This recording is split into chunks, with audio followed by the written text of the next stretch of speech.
Adopt Technology's The Elephant in the Room podcast brings you gigantic tech stories that inspire. These are creators, innovators, and change makers. Every episode, our guests embody one of the core values that makes Adopt so different from every other tech company. Much like an elephant, guests on this show are emotionally intelligent and ready to make a gigantic impact on the world. In studio with us today, a guest we are all very excited about. I mean, you have a huge fan club. Francine Hardaway, Ph.D., a serial entrepreneur, communications strategist, and co-founder of Stealthmode Partners, an accelerator and advocate for entrepreneurs in technology and healthcare. Prior to Stealthmode, she owned 2 marketing companies and served as director of worldwide press relations for Intel and the CMO of innovative environmental products. Francine is also the publisher of the Stealthmode blog and Aging Revealed. And I'm sure I left a bunch of stuff out. Yeah, I'm the mother of 2. I'm the foster mom of 3 and the grandmother of 17. I mean, you've just lived such an inspired life. I really couldn't think of a better guest to have on this podcast.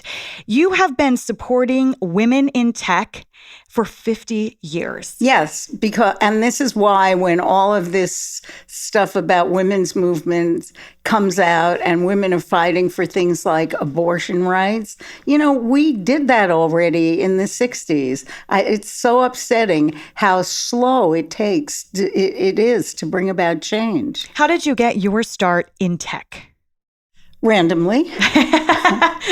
I was an English professor and I got bored teaching. And so I went to my editor at the New Times where I was writing film reviews. And I said, what can I do with these writing skills? And he said, well, you could be in PR. I had no idea what PR was, but, because I had a Ph.D., I had research skills. So I went to the library and looked up public relations and found out what it did. And I figured that I could definitely do it.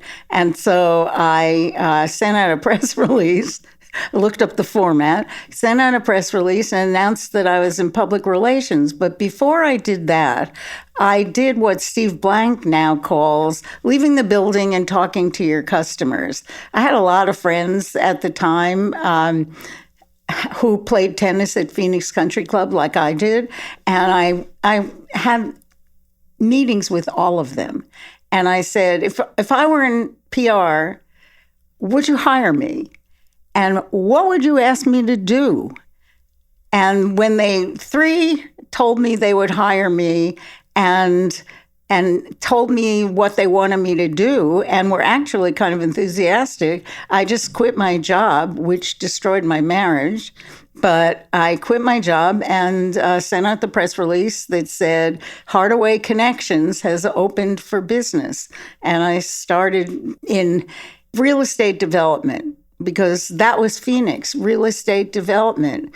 I did the PR for the what is now the I-10 west of central Phoenix. But anyway, I was doing all this economic development, public relations. And in 1986, there was the Tax Reform Act or the Tax Simplification Act or the Throw All the Developers Out of Business Act. And all my clients went broke and their banks went broke.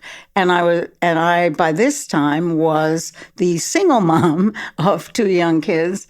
And I was like, oh boy. What do I do? What do I do? Yeah, I've got to segue into something else. So I tried looking for what was counter-cyclical to real estate, and it really turned out to be technology, which at the time it was. And so I tried looking for technology clients, and I got this one client that was a claims processing software company. And, at the time, it was, God, I've even forgotten what it's called, but it didn't go through the cloud. It went through cables, and it allowed people to send electronic claims, and Medicare had just made a ruling that they weren't going to accept any more paper claims. So there was like a wild west of claims processing companies, one of which was in Phoenix and one of which hired me. So I learned about claims processing, and from there I segued into healthcare. And healthcare has a very specialized vocabulary. And healthcare at the time was much more connected to technology than it maybe is now, because everything was all about infrastructure and wires and cables and stuff like that. So you had to know a lot about how the background tech worked in order to actually sell the service. You were in all of these emerging business arenas. Totally. I love, first of all, I'm a futurist. And when I was a college professor, I ran a program called the Arizona Futures Institute. And I've always wanted to be in emerging arenas. So this was actually perfect for me. Real estate wasn't, because it wasn't really an emerging arena, but real estate has always paid really, really well. Healthcare, as it turns out, paid nearly as well. And just plain old infrastructure and technology was good too.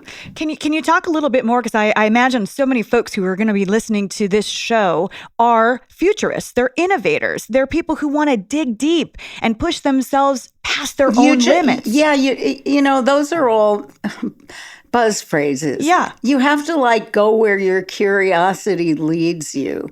And my curiosity had always led me toward healthcare because my first husband was a medical student. And so I got up close and personal to healthcare.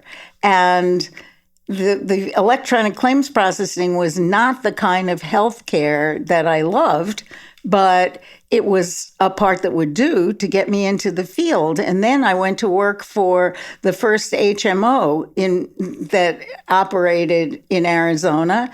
And I learned all about managed care. Well, managed care was the great gift that keeps on giving, because once you get into who pays for healthcare and who benefits from healthcare and what companies, benefit from healthcare and what happens to the patients in healthcare, it is lifelong and getting more. Can you talk about your spirit and whether or not you feel that you're fearless? And I like how you bat down buzz phrases. Everyone says I'm fearless. You do seem to be a fearless woman. Yes, that is a carefully constructed, mask.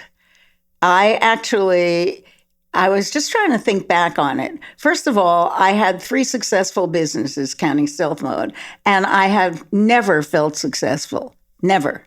Ever, ever, ever. I have always felt one step from bankruptcy. And if you talk to my children about when they were growing up, one of my daughters actually thought we went bankrupt. I talked about, oh my God, we're going to have to go bankrupt.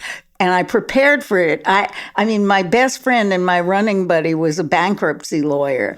And we used to go through all the various scenarios of how I would deal with this bankruptcy that never happened. But I always expected it to happen. And I was always petrified. And every once in a while, I would have panic attacks. Now, am I fearless? Sure, because it's all behind me. I can look fearless now, but no person in business is ever fearless. And that's another thing that's just a lot of BS.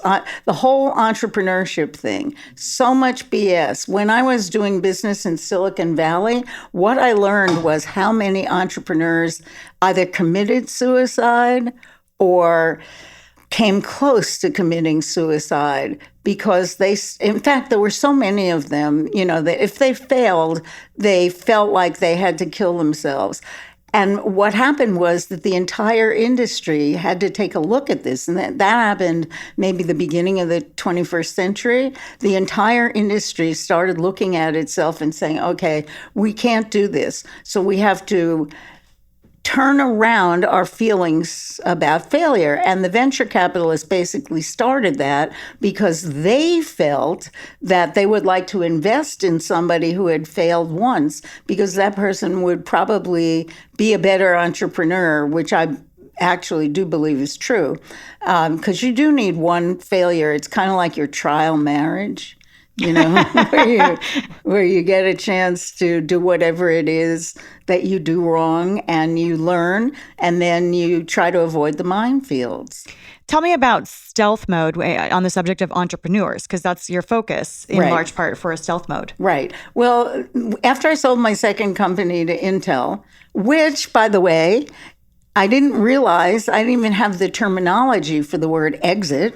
Intel reached out to me, and they needed marketing, tech marketing in Arizona, because California really looked down on Arizona, and nobody from California Intel wanted to go to Arizona Intel. So they reached out to me, and I said, I can't come work for you. I have 15 employees.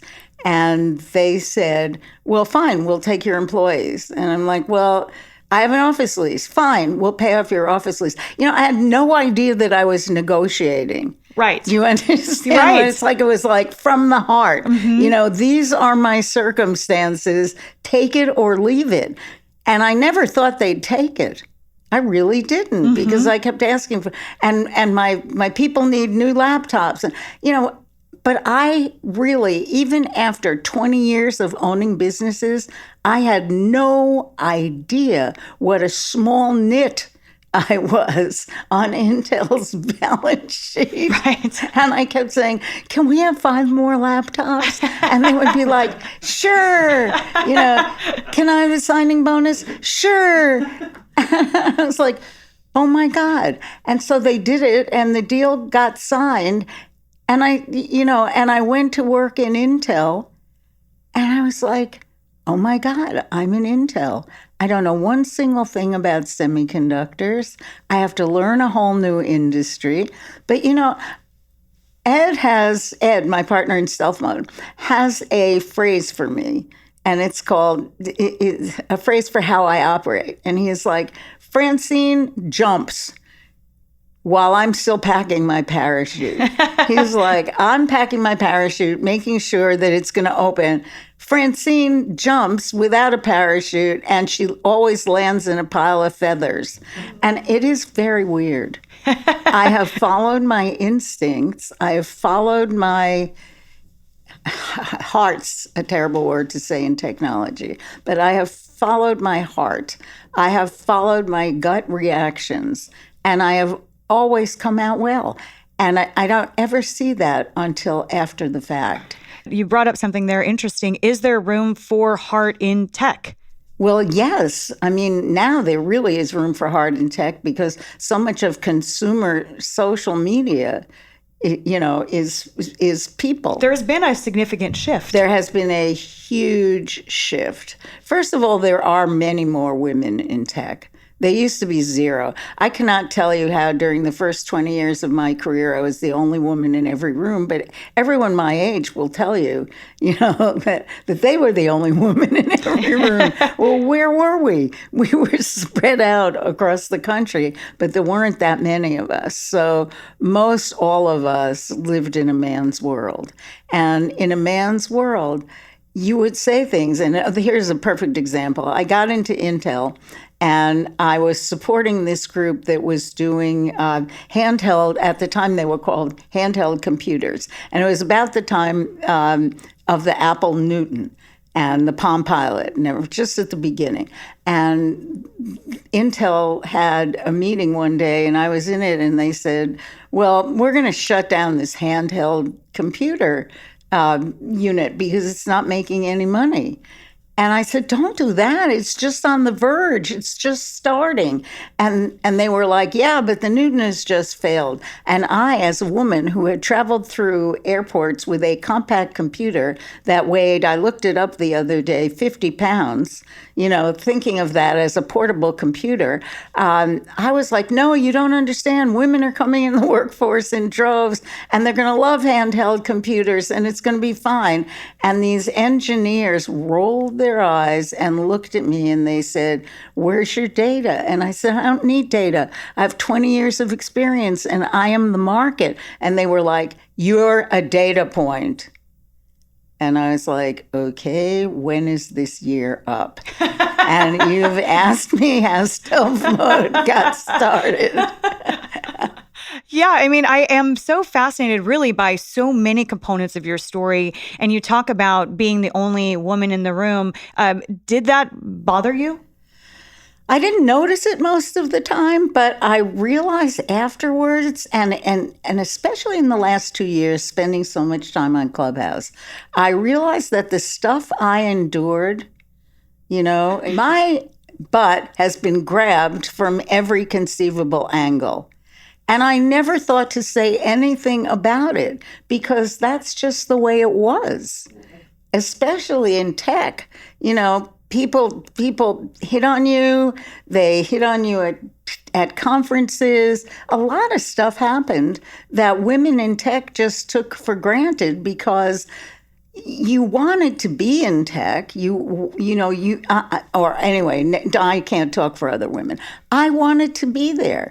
And I didn't realize I was making sacrifices in terms of my own well-being until much later after the Me Too movement. And I was like, holy cow, maybe I shouldn't have let that happen to me. Maybe I should have fought it then. But the fact of the matter is I didn't. I took it for the cost of doing business. It was like giving mordida in Mexico. I was like, do you ever regret not speaking up, or do you think regret is a wasted emotion? Regret is a wasted emotion. I tend to agree with you there. I regret nothing. I had what I could refer to in my own terms and my own goals as a stellar career, in the sense that I was able to send, these were my goals when I went into business. I have 2 children, they're daughters. I want to send them to Ivy League schools. And those were my goals. And when the time came to send them to those schools, I was able to do it out of cash flow. I just, when the school would send me a bill, I would write a check, which meant I didn't have to borrow money. I didn't have to save money. Money you made. This was my money. Yeah. I made it, and I spent it on the girls. And then after the girls grew up and went away, I spent it on the foster children. And, as a woman in tech, those might be different goals than a man's goals.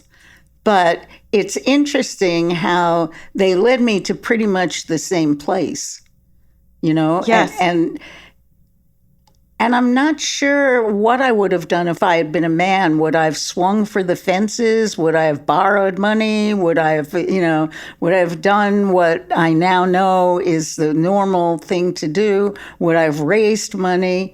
I've raised money for clients, but I've never raised money for myself. And I've never asked for money for myself. You were too busy just jumping while everyone else was packing their parachutes. Yes, exactly. And when Ed and I started Stealth Mode, it was because after a year at Intel, I couldn't stand it anymore. All the desks looked alike. All the cubicles looked alike. It was hard to tell where I was in the building. And that was figurative as well as literal. And the job that I was doing didn't really need to be done. The only reason, it had people under me that actually did it. So I reported to someone who reported to Andy Grove. And I got really friendly with Andy Grove because I always get friendly with the founders and the CEOs because that's I see into their hearts. And so when Andy Grove got kicked upstairs as chairman, I really, that was the end of it for me at Intel. And I had, I only had to stay a year for my stock to vest. So I left. And at the time it was the internet. And I was like, okay, what's coming next? The internet.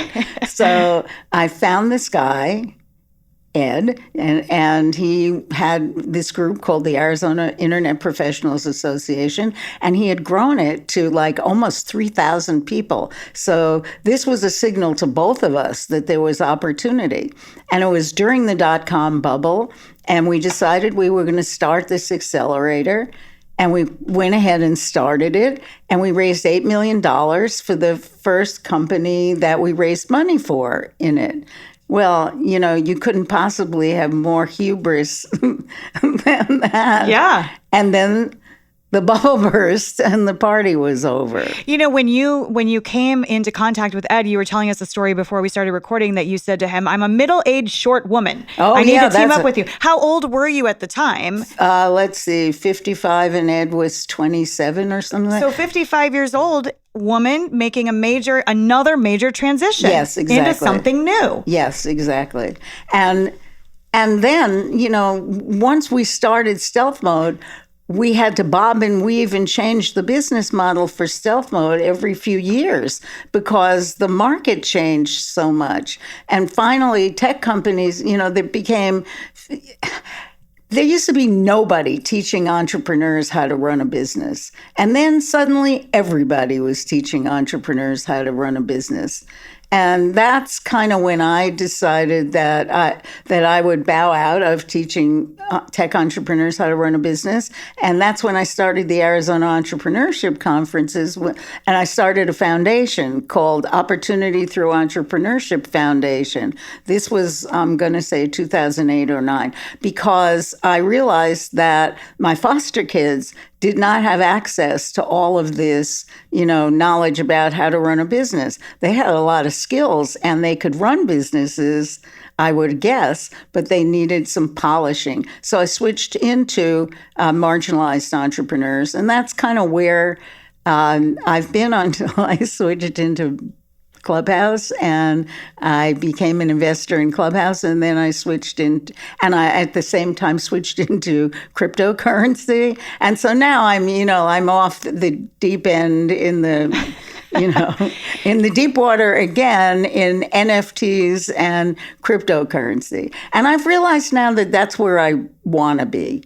You are someone who never takes your foot off the gas, it strikes me. I mean, you talk about, how you're 80. You don't mind me saying that, right? No, not at all. I own it. Yeah, no, I think that's amazing. And I just love the fact that you're continuing to bring vibrancy into whatever market you're in. What good is it to be alive if you're not bringing something to whatever you're in? You know what I mean?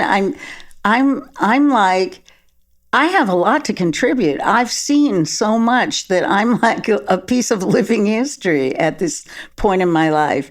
And I have to explain to people what's new about the world they live in compared to what's the same principle as when I was coming up. Because some things are new. I mean, you can start a company now for 50 cents. And that really wasn't true back in the day. But on the other hand, you still have to leave the building and talk to customers, and you still have to know how to manage people. And there's so many things that you still have to know how to do. What is your advice to women in tech, reflecting on what you've been through? And I'm always careful because I don't like to overgeneralize. I know that's a general question. But if you were to look back at your younger self and give yourself a piece of advice. Wow.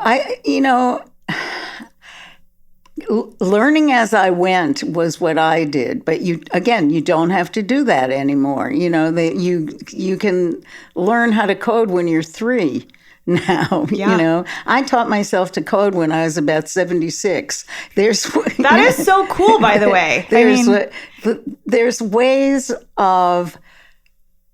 ways of making yourself more market ready.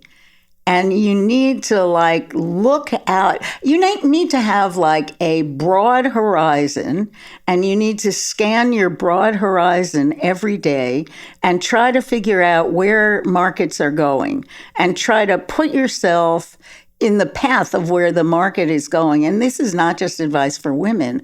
I can't tell you how many times I've said to men, you have to get on the train in the direction it's going. You're not going to go anywhere by, saying, I want to make it go this way. It's not going to go that way. It's going to go the direction it always was going in the first place. Well, that's sometimes the difficulty, and you've worked a lot with entrepreneurs, and I've read a lot of your blogs that you've written for various big publications. And sometimes entrepreneurs, and I've seen you write about it, might have a brilliant idea, but is not the way the train is moving. Yeah, and that's the problem, and that's what I found in coaching. I still do a lot of coaching, but I can now tell in the first 10 minutes, is this person coachable? Because if this person is coachable, we can have a conversation about how to make whatever they want to do successful. They might have to go, here comes another buzzword, they might have to pivot and go in a slightly different direction. But you can make a lot of ideas succeed if you're not rigid. And the thing that I've fought the most in my career is rigidity. It's people who think they're right. Yeah. It's people who think they're right. And now it happens in politics, it happens in everything. And you have to remember, and this is where I ruin my credibility by saying I'm a Buddhist, but you have to remember that opinions are just thoughts in the mind, and they come and go. And the worst thing that you can do is try to grab onto them and hold onto them. What is it that inspires you personally? Being a help to somebody, being a mom. Being useful, bringing something. I mean, it's why I came to be on this podcast. I'm not marketing myself. I'm not, but if I could help Tony, if I could help you, if I could help Brett, if I could help anybody by driving 4 miles and talking for an hour, I'm down for it. And do you think that part of your success is that you've always been open to learning and to challenging yourself? All of it. And I think everyone's success is due to their being open to learning. Really. I mean, I've met some of the most famous entrepreneurs in Silicon Valley, and what's really cool about them is that they are open to learning. I mean, they're exploring Mars. They don't need to do that. And, there's other issues involved with it, but they're exploring. The best and most interesting people are the explorers. Throughout all of this, and again, I said off the top of the show, I cannot underscore how excited everyone on the team was that you were coming in today. You are considered a true rock star, a woman many women look up to. Your resume speaks for itself and then some, but you also are very nice and humble. I hope so. But that not everybody is able to hold on to that. That's interesting because my goal is to be nice. My goal, what I want to do is be helpful. What I don't want to do, and I actually fought this when I was in business, because when you go into business and people give you, my watch just told me to stand. Anyway, I'll resist. I'll resist till the end. You have the cardio show. Watch that reminds you. I have the Apple Watch, and it's like time to stand. Okay. So when I was first managing people and I was less sure of myself, I was a bitch. And a number of people who worked with me called that to my attention. And for a long time, I fought it. And I said, I've got to be that way. That's how you have to be to get any respect. If you're a woman in business, blah, blah, blah. And then I finally realized that I don't have to be that way. And could be nice. Yoga did that to me. Actually, practicing yoga came to me at the same time that I started Stealth Mode, and at the same time that I started studying Eastern philosophy. And that really beveled my edges. Yes. And it strikes me too that you didn't let being a woman deter you. You also didn't let age deter you ever. I mean, I watched the Tina Turner documentary not long ago. I had never realized that she really did not ascend to true Tina Turnerism until she was really middle-aged. Right, because she was beaten until then by Ike. I didn't know the trajectory really of her story until I watched that. A lot of women come into their own at middle age because before that, they are burdened by the expectations of society. They're not as set in stone as they were, but it's still get married, have a baby, be a wife, be whatever. And so what happens is that women come into their own. Probably, I started my business when I was 38. I would say 40 is about it when women hit their stride. When people listen to this show or watch it, what would you like them to take away from your story? I didn't do anything very spectacular, and you can also do it, but you have to keep learning. Learning. The world is changing so fast. Hold on to nothing. Hold on to no opinion. Hold on to no prejudice. Hold on to nothing. Francine, thank you so much for coming in today. I mean, I can't tell you how much we appreciate having you here. And I know that your life story inspires so many people. What's bad about talking for an hour to a nice woman? I love it. You're welcome back anytime. Yeah. Francine Hardaway, thank you so much. And thanks to all of you for listening and watching. I'm Carrie Pena. Let's talk about what we heard. Such an inspirational interview. We are joined now by Brett Helgeson, who is the CEO of Adopt Technologies and the sponsor of this podcast. That interview right there is the very reason you wanted this podcast to happen. Absolutely. Well, I mean, Francine is a legend in her own right, and obviously look at the legacy that she's going to leave behind. She's just been a landmark in the Arizona, and not only Arizona, national technology space. So it's been wonderful to listen to that interview, and she's been an inspiration for sure. What were your main takeaways? One thing well, first of all, I never even realized that she also fostered children. I knew she had a couple daughters, but I didn't know that she fostered children. And obviously to me, that's near and dear because of our adoption story. And being a foster parent, I think just goes right along with the selfless nature of her being that she really expressed. What inspired you about what she said?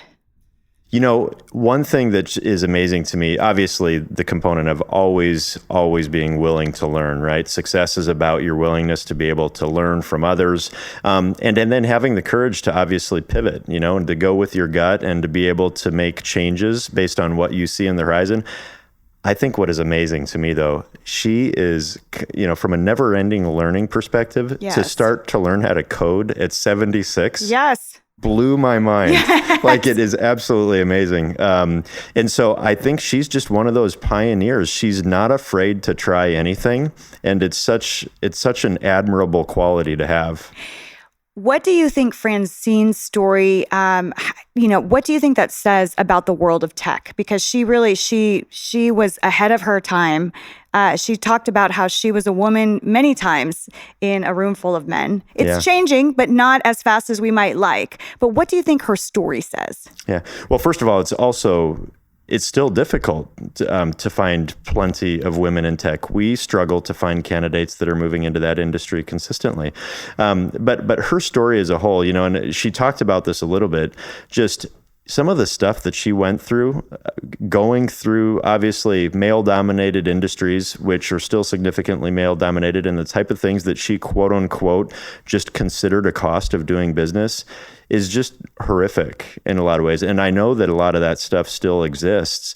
And it's just so incredibly frustrating to see that people don't just view everybody on their qualities, what they're able to do, and forget about gender, forget about race, all of that. Just focus on what they bring to the table. Since you are running a major technology company, Adopt Technologies, what is your goal and mission to try to change the trajectory going forward?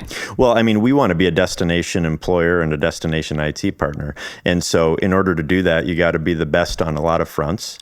And in order to be the best at a lot of fronts, you have to leave all prejudices aside and focus on creating a harmonious environment where you're welcoming all thoughts, ideas, opinions, races, genders. It doesn't matter, right? It's about bringing together collectively a group of really inspired and talented individuals and working together towards the same common goal. And you are actively recruiting and hiring. Where can people find out more? Absolutely. Please go to our website, www.adopttechnologies.com, or you can just directly call our main office number and tell them you're a talented individual looking for a position, and they'll put you in touch with the right people. I like that. Hey, I'm a talented individual. Can I speak to someone? Yes, we'll put you right through. That's right. Brett, thank you so much. And thanks to all of you for listening and watching. I'm Carrie Pena.